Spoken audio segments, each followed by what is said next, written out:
What's going on, everybody? Welcome back to Z Sports and Entertainment. I am Z, coming to you from the basement. Today's topic, we got the NFC West. Finally popping off the NFL videos. We're gonna get underway. Before I start, I'd like to say I appreciate all the support for the Throwback Thursday Keno Loyal video. Also appreciate all the support from the story time. Um, Again, if you haven't checked out the big announcement video, check it out. It's gonna be a lot of fun. Something we're doing a little different this year. Um, Check that out. Also, subscribe, like, comment, share to the Z Sports and Entertainment YouTube channel. I appreciate you guys. I really do. We're gonna get this thing popped off, man. NFC West. That's the first division we gonna chop it up about. First division we gonna talk about. Uh, let's get started. We're gonna start with the Rams. Rams, after looking at the Rams schedule, just the NFC West in general, NFC West is gonna be tough. Um, three out of the four teams in that division are gonna be very competitive. Um, they got all four of those teams have tough schedules. I mean, they got the AFC West, which we know is loaded, and they got the NFC South. They got some tough games. They got some tough games, and I think they're gonna beat up on each other within the division. I mean, playing each other twice a year is not gonna be fun for nobody in that division. It's not. But we're gonna start with the Rams. We're gonna pop it off with the Rams. Are the Rams good enough to repeat? On paper, looking at it, yes. It looks like the Rams are gonna be, if not one of the favorites to repeat or win the Super Bowl. They're bringing back a lot of guys. I mean, you take away Von Miller and them, not re-signing OBJ yet. They brought back a lot of their team, and also they were able to replace a lot of guys that left. A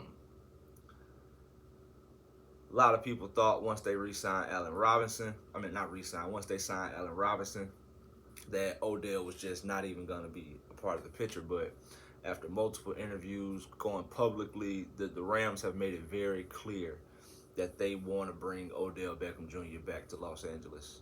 And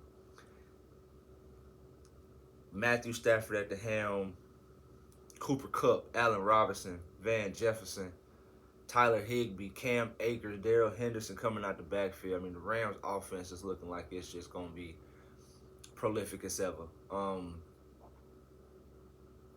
Move over to the defensive side of the ball, you still got Aaron Donald. You lose Von Miller, but you bring in a whole different dynamic and different aspect in Bobby Wagner. One of, if not the best middle linebackers in the league over the past 10 years. I mean, you're healthy again in the secondary. You got Jalen Ramsey. I mean, this team is looking like,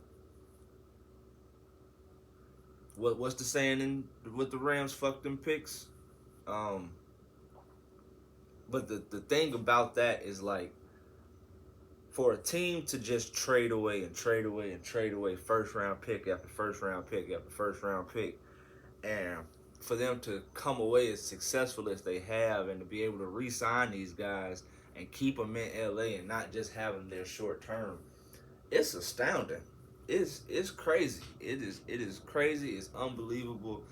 Les Snead, you get a lot of credit, and for you to have minimum draft picks, and for you to be able to make the most out of those draft picks, those guys that you are drafting third, fourth, fifth, sixth, seventh round, coming in, making immediate impacts and holding it down. I mean, kudos, man. I mean, the Rams look like they're going to be a problem. The only thing that's questionable with the Rams, outside of if they're going to bring Odell back, is word around town is Matthew Stafford has thrower's elbow. And pretty much what that is, from my understanding and the explanation I got, was the only thing that can kind of, heal thrower's elbow is rest. So there's not really a timetable on how long he's necessarily going to be out. There's not really a limitation on what he can and can't do as far as practice goes. This is a pretty weird injury. A lot of baseball pitchers, a lot of baseball players get this injury. It's I think it's a lot more serious than a lot of people think. I think a lot of people look at like, okay, Matt Stafford missed a couple days because of a sore elbow. I think it's a lot deeper than that. And if it Lord forbid, but if it goes as far as, him not being ready week 1, week 2, whatever, is the backup gonna be, you got that team is built perfectly for Matthew Stafford. Are you going to be able to duplicate or even somewhat compare to what that offense is capable of if he's not in there? I don't think so, and I think a lot of people also don't think so. Nothing crazy from a record standpoint after looking at it. I do think the Rams are going to go 10-7 this year. Again, if you go look at their schedule, I think you'll understand. They got a lot of tough games. They do. They got a lot of tough games. Just in that all 4 teams from the AFC West could very well be a loss. The NFC South, you got the Buccaneers, they got the Packers, they got the Cowboys, they got the Bills week 1. The Rams got a tough season this year. We're going to move over to the San Francisco 49ers. And just a team that's kind of turning over a new leaf. From the quarterback standpoint, Jimmy G not out, but from a starting perspective, Jimmy G out, Trey Lance in. And he's looked good, man. I mean, he has looked amazing. Like, everything I'm seeing from Trey Lance coming out of camp, everything I'm hearing about Trey Lance coming out of camp, I can't speak enough of him. Like, it's so easy but so difficult to compare him to, Alex Smith's transition to Patrick Mahomes, but we got to see it. We got to see it. Looks good in practice, looks good in camp, looks good with no pads on. Let's see what this kid can do in some game time action. I'm looking forward to seeing his first preseason game with starter reps. I am. Jimmy G, word on the street is that I think he's been cleared for football activities. I think he's been cleared to throw the football. It's kind of tough saying there's no trade suitors for him, but I don't think that'll be for long. I think there's question marks with teams like New York, the Giants, that is. I think, I think Jimmy G is going to find a home. Not necessarily a home, but I think he's going to find somewhere to go play football, and I think he'll be a starter by the midway through the season, possibly. Yeah, I don't see Jimmy G being a backup on the 49ers roster all season. That's tough for me to see. Good job getting Debo back. A lot of controversy around that. A lot of headway. A lot of news. Sorry guys. A lot of news around Debo Samuel, but glad he's able to get back in camp and finally get an understanding and a price on his value from a wide receiver running back standpoint. So it's good to have Debo back. It's good to see Debo back in practice and pads doing his thing. It's good to see. The run game. 49ers have always had somewhat of a weird run game. Always been productive, especially under Kyle Shanahan, but they haven't really had the names to go along with the production. They've always been, one of the top rushing teams in the league, but then you look at who's carrying this football? And I think it's gonna be more of that. Elijah Mitchell, Trey Sermon. I mean, I think Elijah Mitchell's due. I think only reason we didn't get the full effect of Elijah Mitchell last year was because he got hurt a lot. He got hurt a lot last year. But going into a fresh season, I think he's going to be fine. I think that team's going to be fine. I do think they're going to take a step back. Again, that division is tough, and the people they are playing is tough. But I think they're going to be competitive. I don't think they're going to be uh, division winning, but I do see them in a wild card game, especially with them expanding it to 3. I do see them in a wild card game, um, or competing for a wild card spot. NFL is gonna be very competitive this year. Uh, Brandon Ayuk, I think Brandon Ayuk is gonna have a breakout season. Um, I do. I think Trey Lance is. I think he's gonna be the biggest beneficiary of having Trey Lance at quarterback. Having a quarterback who can sling it, having a quarterback who can make every throw, having a quarterback who can kind of unconsciously just throw the football. There's a lot of there's a lot of unsatisfaction. Like a lot of people weren't satisfied with Jimmy G's play because they say he missed throws, he didn't see the open receiver, all things of that nature. But I think having someone like Trey Lance with explosive and athletic receivers and a dog in I think Brandon Ayuk is gonna be the biggest he's gonna have the biggest impact from Trey Lance moving into that starting spot. Defense. 49ers with D'Amico Ryan's at the helm on defense. I think they have capabilities of being a top defense in the league again. I mean, Nick Bosa, Fred Warner. I mean they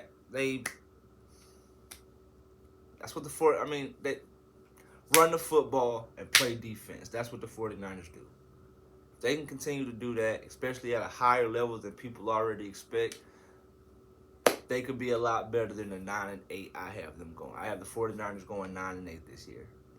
We're gonna move to the Cardinals, the team that's had a lot of controversy, a lot of drama, just a lot of things going on down there in Arizona, man. Starting with the Kyler Murray contract. You know, the max. I think it was 160 guaranteed. Then on top of that, you got the video clause, and then the video clause being removed. Is just a lot with that situation. It's just a lot. Ultimately, you're happy to have Kyler Murray in Arizona for a long term. That at the end of the day, bottom line, you got your guy. All right, and also you've built they got a squad. They got a squad. It sucks, the DeAndre Hopkins suspension. That kind of put a damper on things, but with everything else they have around him, with everything else that they're doing, I truly believe that his suspension won't be as big of an impact, or he won't be as missed as he would have been in previous years. They've done some things at their receiver position. They brought back AJ Green. They traded their first-round pick for Hollywood Brown. Rondale Moore is bound to have a breakout year from an explosive standpoint, offensive and in the return game. James Conner is back in the backfield, and the offensive line finally looks like it's going to be like you have, I don't want to say Pro Bowl caliber players, but you have, starters. Like you don't really have any question marks on your O-line anymore. I think it's Beachum, Willie Hernan-Gomez. You got who's the center? Rodney Hudson. I think it's Rodney Hudson. You got Justin Pugh, and then you got DJ Humphries. That's a pretty solid O-line. I put that O-line against a lot of other O-lines in the league, and they're in the upper half. I mean, they got a pretty good damn team. Like I said, they may have one of the best overall rosters in football from a top to bottom, 1 to 53. That team is stacked. That team is legit stacked. And in the past, the problem has been hot starts and slow finishes. The Cardinals will mess around and go 8-0, 8-1, 7-2, and finish 10-6, 9-7. I mean, that's been their issue in the past. They've started hot, teams figure them out, and they cannot win games at the end of the year. They cannot. That's something that Cliff Kingsbury is going to have to figure out. That's something that he's going to have to put together. It seems like he's been able to put together every other aspect of the NFL game except that. Once he's able to put that, consistency together, I think the Cardinals are going to be a problem.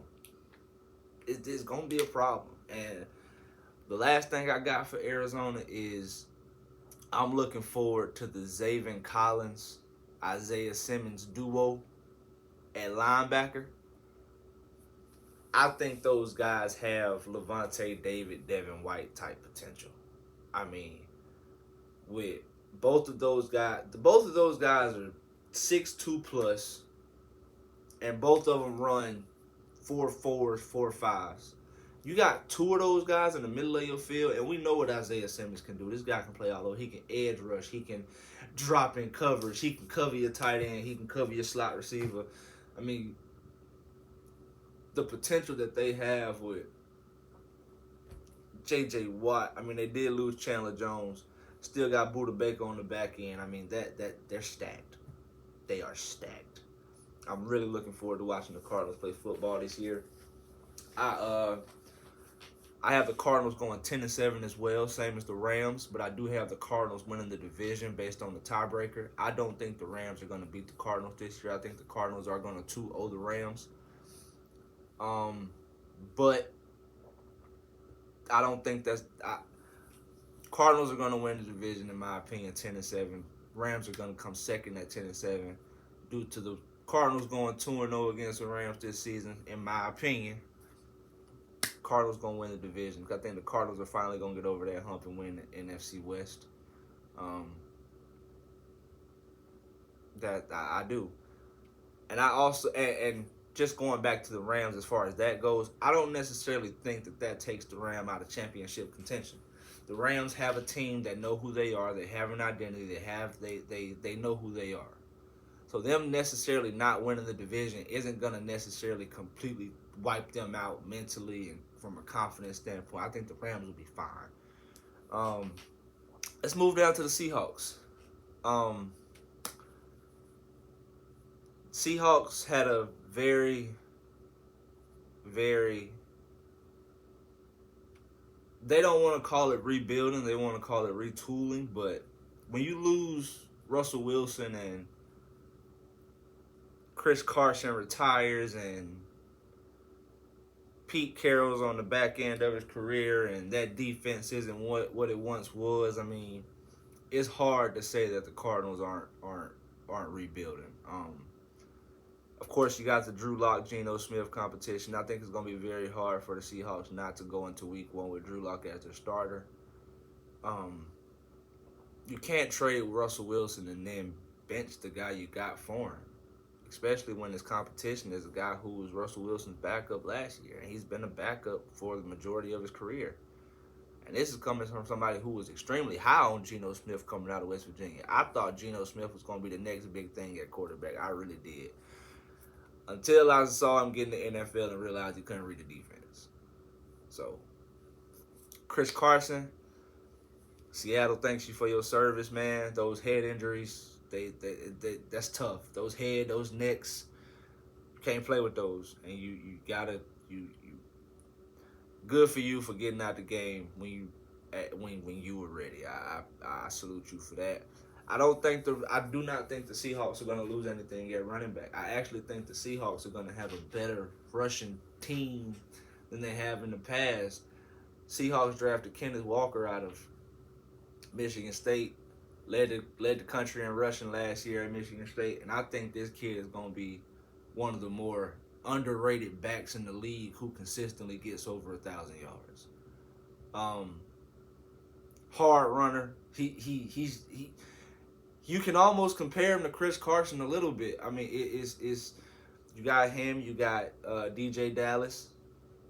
I think the Seahawks are gonna be not fine or good from a playoff perspective, but I think they have pieces that they can build on, and I think they can go through this season looking into the future and not necessarily looking for expectations right now, if that makes sense. One of the pluses, you do still have DK Metcalf and Tyler Lockett.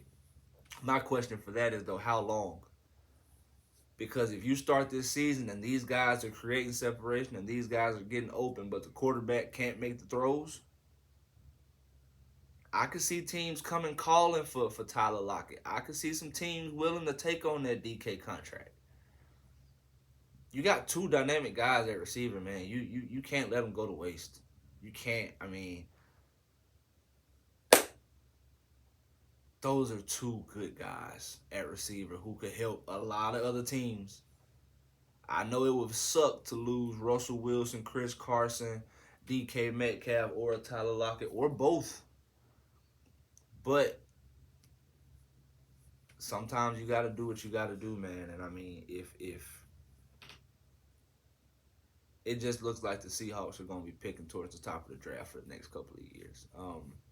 Defense, they're going to be competitive. They're going to be hard fighting. They're going to be hard hitting. They're going to be physical. They just aren't going to have the same caliber players they've had in the past. There's no more Legion of Boom. There's no more Bobby Wagner. No more KJ Wright. There's no more none of that. Shaquille Griffin's gone. I mean, Carlos Dunlap is no longer there. They lost a lot. They have lost a lot over the past couple of years, and to be honest with you, they haven't necessarily drafted well. Reached on their first round picks in the last couple of years. I mean, Seahawks got some work to do. I got the Seahawks finishing 5-12 this year. I think that's even still somewhat of a reach with who they have, with who they're playing this year. Good luck in Seattle, guys. Y'all got some work to do. That's my NFC West. If I had to break it down, I got the Cardinals finishing 1 at 10-7. I got the Rams finishing 2 at 10-7. I got the 49ers finishing 3 at 9-8, but also competing for a wild card spot. And I got the Seahawks on the outside looking in at 5-12. I got the Seahawks finishing 12-5, guys. That's my outlook on the NFC West. Hope you guys enjoy. If I missed anything or if there's anything you guys would have liked for me to talk about, please feel free to hit me up in the comments or whatever. Tomorrow we got the beautiful NFC South. That's going to be a tough one. We got the beautiful NFC South. If you don't know who's in the NFC South, we got the Buccaneers, we got the Panthers, we got the Saints, and we got my favorite, the Falcons. Appreciate you guys for watching. If you haven't already, subscribe, like, comment, and share. I am Z. This is Z Sports and Entertainment.